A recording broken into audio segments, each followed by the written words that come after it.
Hi, soul friends. It's Tannaz Hosseinpour, and welcome back to another short solo episode of the Minutes on Growth podcast. Today, I want to talk about something that I genuinely believe is one of the biggest emotional and societal issues of our time: loneliness.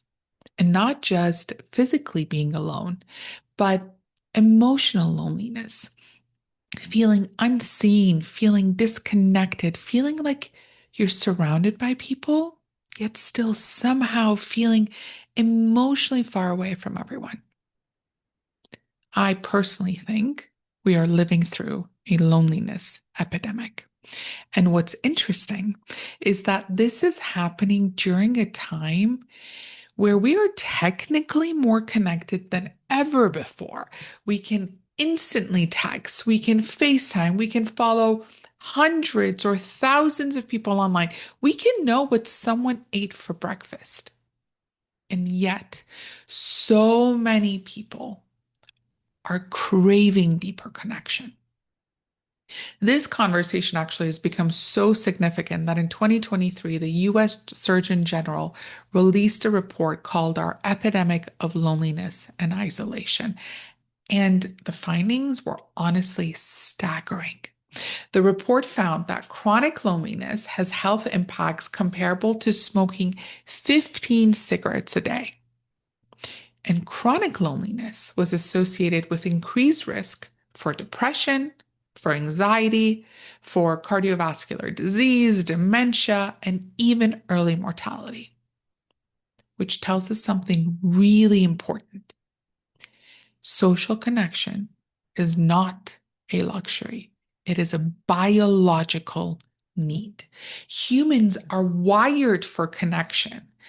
I've said this so many times before. We are tribal people. We have historically survived through community, through interdependence, through belonging.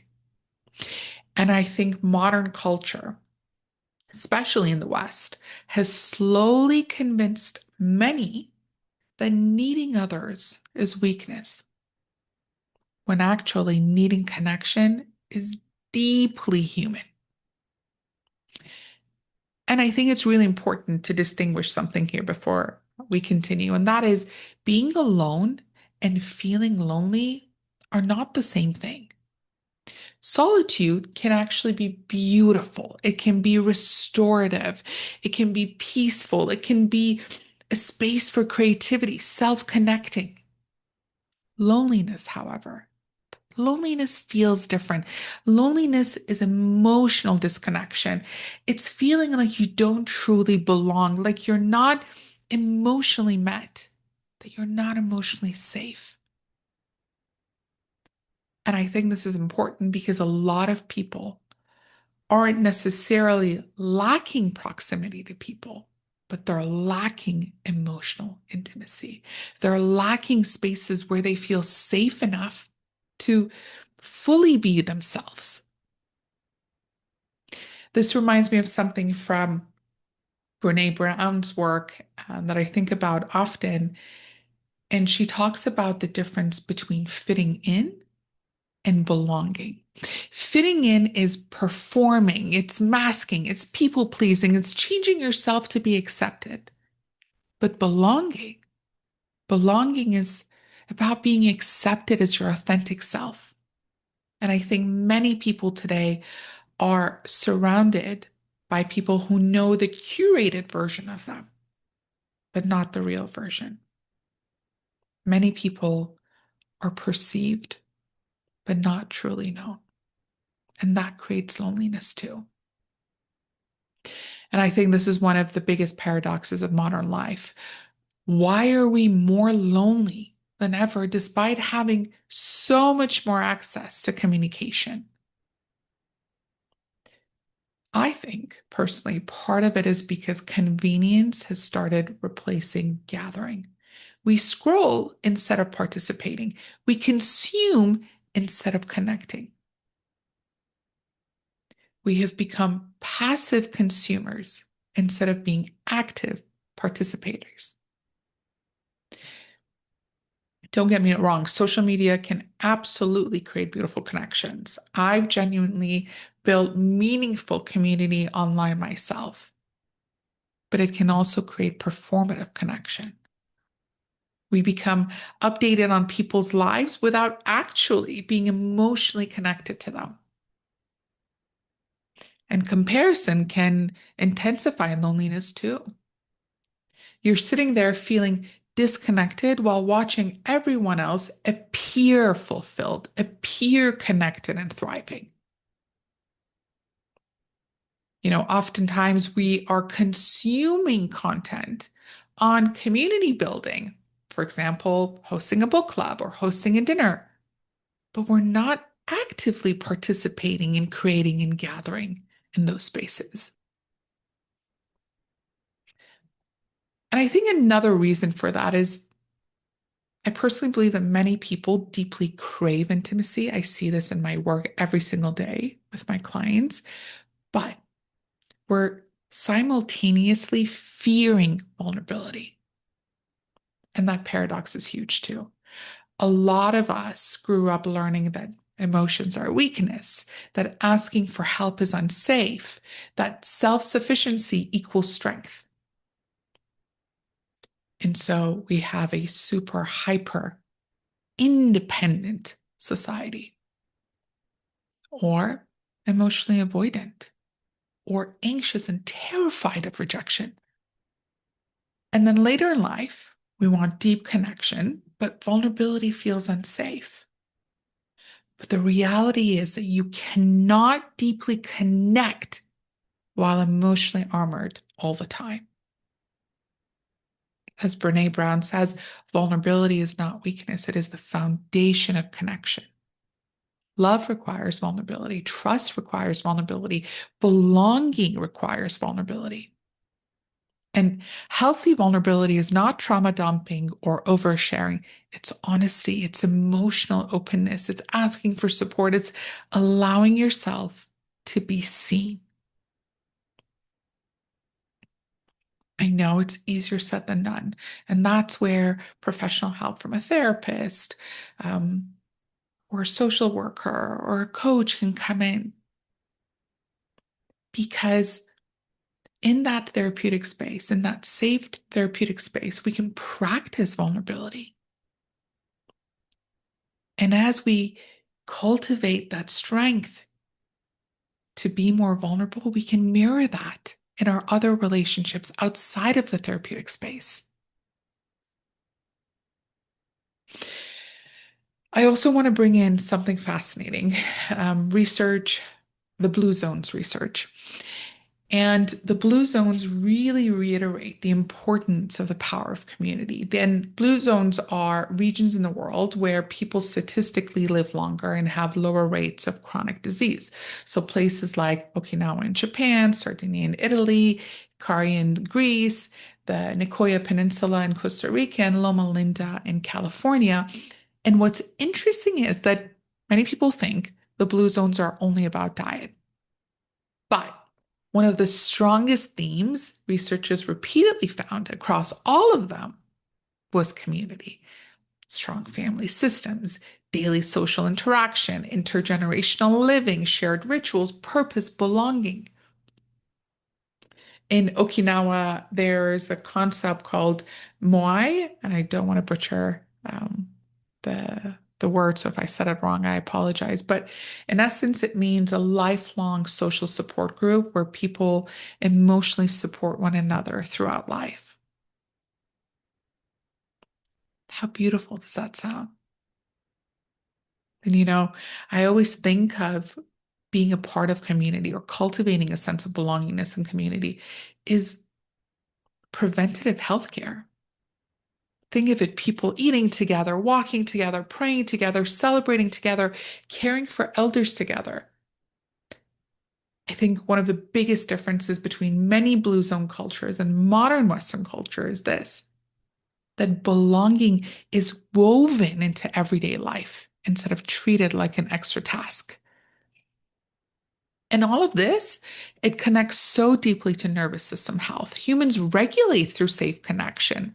This is called co-regulation. Things like eye contact, touch, laughter, shared meals, synchronized experiences, safe conversations, they all help regulate the nervous system.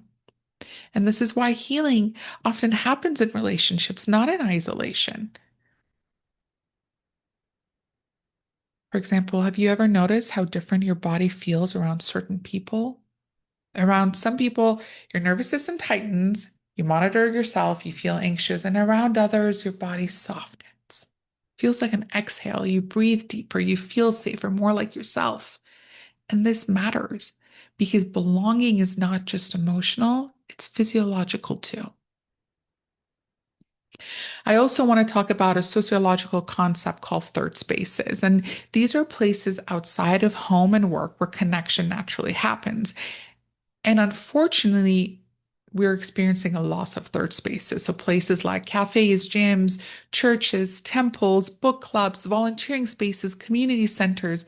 Modern life has dramatically reduced many of these spaces. So people are overworked, they're burnt out, they're remote working, they're moving frequently. And I think our nervous system feels that loss because humans were not designed to live in chronic isolation. So, what do we do about this? I think healing the loneliness epidemic starts smaller than people realize. It's not done through grand gestures, but through small, consistent acts of connection.